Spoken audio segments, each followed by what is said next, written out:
I feel the pain down to the bone, switch off TV, leave me alone. The X Factor makes me want to groan. I've got irritable bowel syndrome. Now, whatever age you are, your era was the best era for music. Isn't that right? Yeah. So obviously, the 90s was the best era for music. Shut up. Music was better. This is called Music Was Better. I dedicate it to my granddad, who was a big music fan. He died peacefully in his sleep at a James Blunt concert.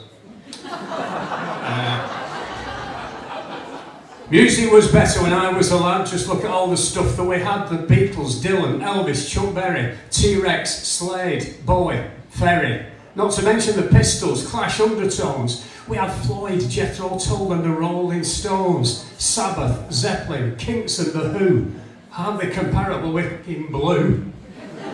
Little Mix and the Spice Girls called themselves bands. Bands played instruments with the mouths and the hands. Don't start me off on boy bands, oh no. I'll tell you now where they can go. With real musicians like Winwood and Frampton, Hendrix, Page, Beck, Clapton.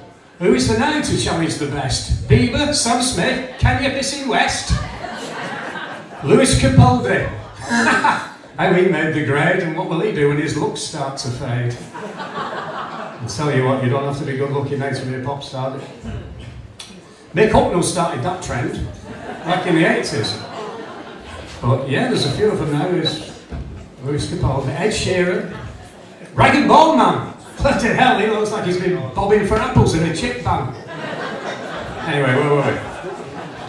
What we his looks start to fade. Back in the day, stage clothes were top. Today there's more style in a charity shop. No, music was better when I was a lad. Even though I'm old now, I was there and I'm glad. So where will we be when real music's gone? Oh yeah, I know. Radio 1. Thank you.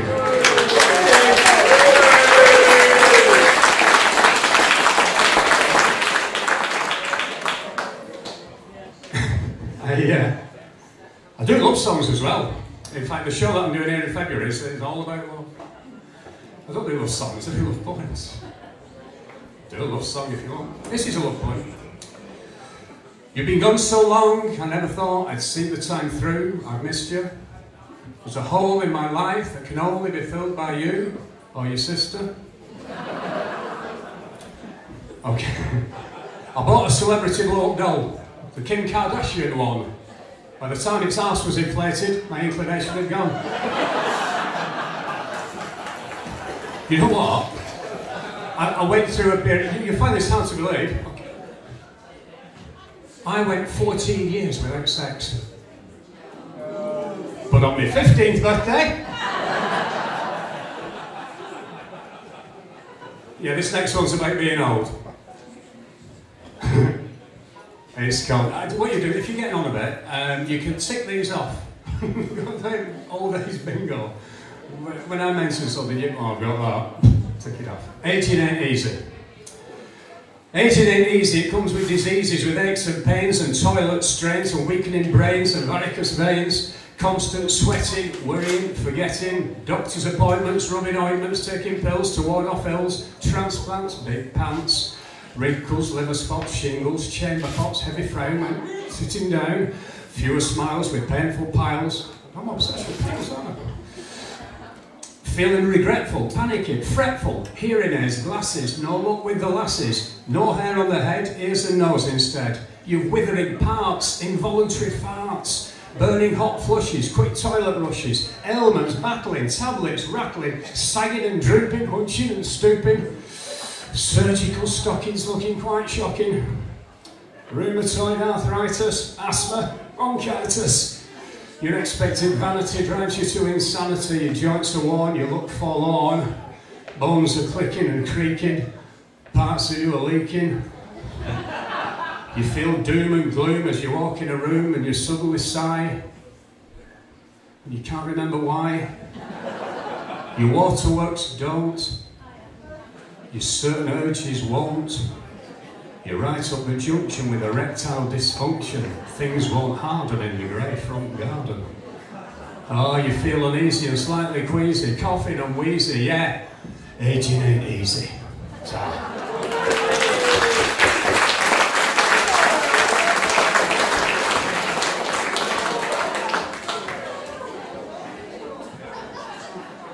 questions?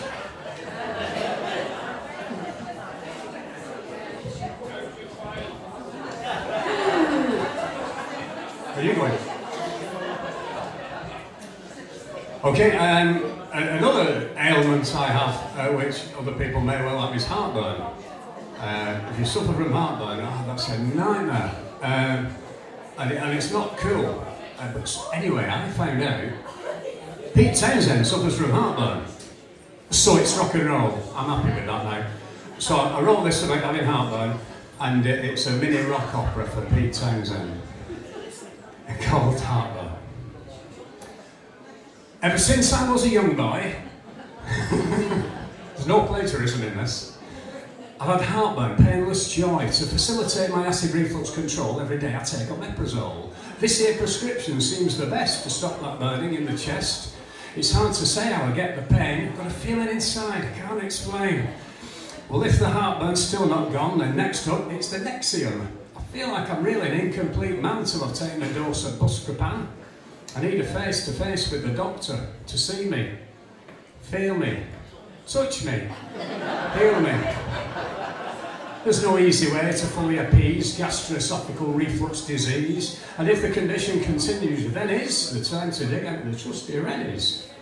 The doctor conned me with more prescriptions the same. Well, he got me then, but I won't get fooled again. How best to make the situation placid and banish that bloody excessive acid? How can I really have a good time if I can't have pies and chips and wine and chocolate? That's another one that sends me for the gammy scum. Just not having vegetables and fruit. That's hardly any kind of substitute. Instead I must take chalk libation. I've got to have my acid sedation. These drugs are my God-sent salvation. I'm just talking about my medication.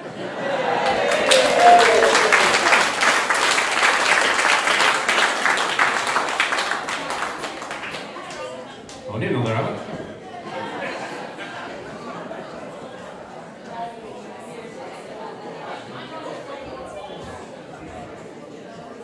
I see beauty in the mountains, the snow-topped peaks. I see beauty in my lifetime, the years, the months, the weeks. I see beauty in the seasons, the colours of the lights. I see beauty in a baby that brings such true delights. I see beauty in a rainbow, skies of clear blue. I can see beauty in almost everything, but I'm struggling with you. I dreamed last night that I lay by your smiling face. But when I woke, I found the restraining order still in place. Okay. It's about someone I was at school with. You may well have had someone similar. He was really good looking, good at football, cricket, brilliant at school, academically, and sporty. All the girls liked him. I know. We called him Perfect Pete. Obviously, I've changed the name because you don't want to. Graham, he was called. Graham Marsden. Oh, Perfect Pete with your perfect smile and your perfect teeth and your perfect bile and your perfect shoes and your perfect clothes and your perfect ties and your perfect nose. The perfect pupil in the school was stuck to every rule, top scorer in the football team. The cricket was a perfect dream with your perfect waist and your perfect style when you run your perfect 4-minute mile. Oh, Perfect Pete with your perfect feet and your perfect look as you strut the street and you shake your mouth off that you're the best with your perfect muscles and your skin-tight vest. Oh, Perfect Pete with your gym physique, your perfect body and your perfect chic.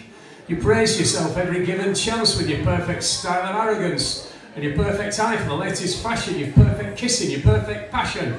With your perfect walk and your perfect hair and the girls all look at you, but I don't care. Because in your perfect pants is a rolled up sock to enhance your perfect 3-inch cock. So Perfect Pete, impressed with that, you simply perfect maggot dick twat.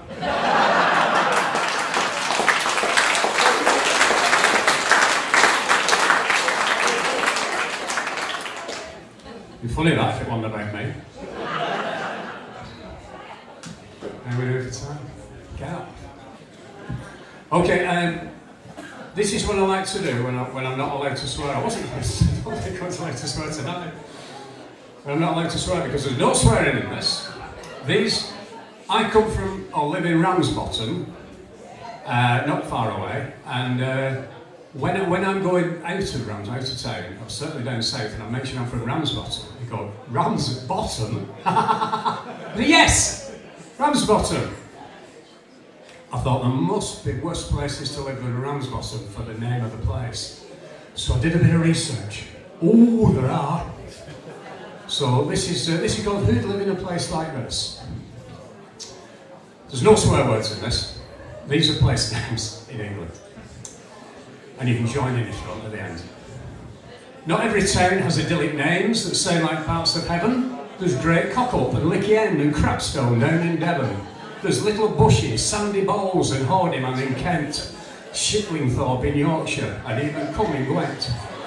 Stand proud at Knob End where you're more than a number, or travel east coast to fudge back up on Humber. Take a trip to Dorset, the place is named from hell. Shitterton, Scratchy Bottom and Town of Shags as well. There's lots of places to go and stroll with streams and trees and parks. Dick's Mount, Cockshot, Brown Willie, Snatch Up, Fanny Barks. If that's not enough, try Rimswell, Toss Side, Titty Ho. But if you take a trip up a chute, careful how you go. You may like Happy Bottom, Willie or Bell End. Personally, I enjoyed Lickermore with a very special friend. It's just as bad as Scotland. Broken Wind and Fannyfield, Backsides, Dick Court and Tarty. They're the real deal. So just be happy with where you live, in your big house or your flat. Because you could live up in Orkneys, in a little town called... How dare you? Thank you.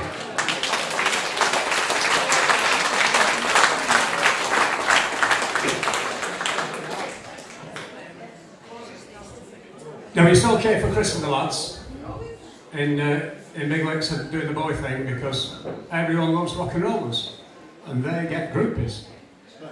But strangely enough, poets don't get groupies. Why is that? I don't know. This is called Why Don't the Poet Get Groupies? And I invite you to be one if you wish. It's not exactly glamorous, spending most of the time just playing around with words and trying to make things rhyme. Because poets don't get groupies, like Harry Styles and Miley Cyrus. You tend to be kept at a distance, like a dose of coronavirus. In the old days with Keats and Byron, they weren't short of some action. But the poet, like Mick Jagger said, can't get no satisfaction. There's no one waiting at the bar or gagging outside the stage door to help his desperate sex life, which by now is looking poor. You see, poets don't get groupies. Nothing sexy about rhyming rants. No one offers special favours or throws the odd pair of pants. One day. There doesn't seem much interest. His confidence is flagging. He writes poems to impress the girls, but no one wants to shag him. So if there are any groupies out there with a lust who want to show it, just scrape that barrel far enough. You might just find the poet.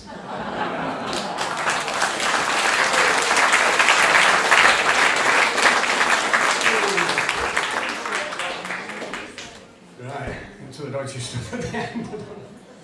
Oh, do this one, my favourite holiday resort.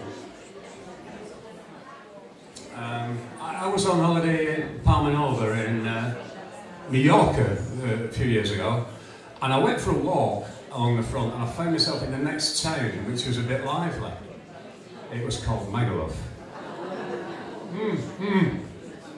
Have you been? It's a bit mad. And I actually sat in a bar on my own while they're all going crazy, and I just sat and I wrote this. It's like a list. English breakfast, fish and chips, sangria and skinny dips, airport pubs to read by day, Da Vinci Code and shades of grey, Jaeger bombs lined up queuing, down the side streets, drinkers spewing, multi-storey concrete blocks, Jesus boots and long white socks, on the corner substance buying, eyes are gone high and flying, itsy bitsy teeny weeny, hideous green Borat Mankini.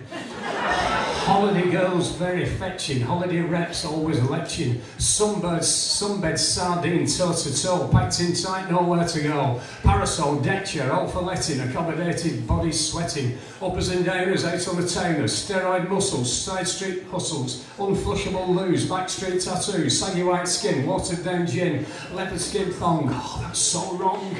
Cycle drunk nutters, face down in gutters, 2-for-1 bars, flamenco guitars, cheap hotels, curious smells, San Miguel's, old Manuel's, topless lasses, bottomless glasses, football shirts, inappropriate flirts, overnight chums, new teenage mums, dancing lambada, pina colada, groping hands, one-night stands, pushy bouncers, gangs of scousers, littered streets, dirty sheets, wet t-shirts, more perverts, jugs of Stella, Dodgy Paella, kids all raving, misbehaving, plastic glasses, wobbly asses, crap tribute singers, oops, middle-aged swingers, stag nights, bar fights, curry bites, all-night shites, beer bellies, satellite tellies, braided hair, amber solaire, English teabagging, backstreet shagging, lovers snuggling, bunchy smuggling, red window lamps, cheap tramp stamps, karaoke, okey-cokey, bum bags, England flags, old has-beens, lurid scenes, sunburst head, fiery red, drinking, trips on pirate ships, 1830, cheap and dirty, night strippers, day trippers, I can't get enough of all this stuff, take me back to my go off!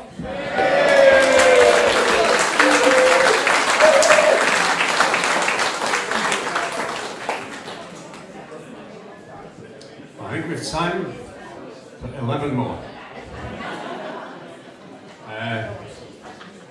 Let's do 2 more. Oh, is anyone watching I'm a Celebrity? I don't mean right now, that would be disrespectful. I wrote this yesterday, so if you don't like it, it's because it's too new, I haven't honed it yet. It's about the TV show I'm a Celebrity. I'm plodding on nicely in showbiz, but I aim for the top, that's the truth. With a spell on reality TV, my fees should shoot through the roof. If only I was a household name instead of being quite obscure. My fans I'd count in thousands, and now it's thousands fewer. I need to be on television, I need my dose of fame. I'll probably need to eat disgusting things to play the celebrity game. So to reignite my profession, I need to put aside my pride. Play the game they tell me, be master of the undignified. I've seen some great performers whose act was pretty sick, who could entertain an audience without chomping on a dingo's dick. I'd do anything for fame, I'm on the desperation frontier. I must be to appear on Celebrity, get me out of here. But my career's truly failing. I'll take this new direction, even if it means dining on a severed pig's erection. I managed to go face to face with all the things I fear. The implications being on I'm a Celebrity, get me out of here. I'm crawling underground with rats and other things sinister, with an unknown fledgling soap actor and a slimy government minister. With dust and guts and dripping, with viewers start to cheer at the ignominy of being in I'm a Celebrity, get me out of here. To survive this grotesque lifestyle, to make some tough decisions, like mixing with obnoxious vermin, I'm talking serving politicians. I've even eaten bull's arse. I think that's a bum steer. Thank you. So quickly, I'll say, I'm a Celebrity, get me out of here. I learned to cope the hard way, there's nothing in the jungle that's fun. I've had more testicles in my mouth than bloody Elton John. With all this stuff inside me, I'm suffering bouts of diarrhea.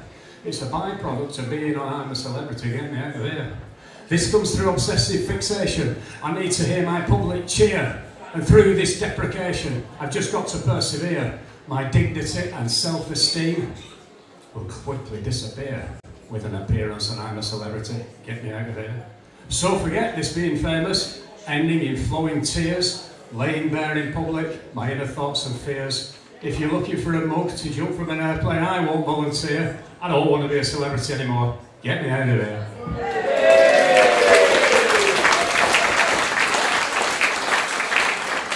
One more. Do you want one that's full of innuendo or one you can join in? Full of innuendo. But you joined in. Right, we'll have to join in more. All you do on this, finish with this one, and remind you that I have some books for sale there. A couple of books. Yeah, a couple of books. 15 quid for 2 of them, or 10 or 8. No, one's a 10 and one's 8 and 15 for the 2. If you want them, I'll be sat over there for about the next 10 minutes and then I'm off. Hey, thanks for coming down. It's lovely. I can't wait to see Big Legs myself in a minute. And the fabulous Steve Ferringo will be on shortly. Yeah, I know. No, proper sexy guy. Okay, so when I do the last line of this, you repeat it back to me. Okay, so I go there, and you go duh. That's not the line. You'll hear it in a minute.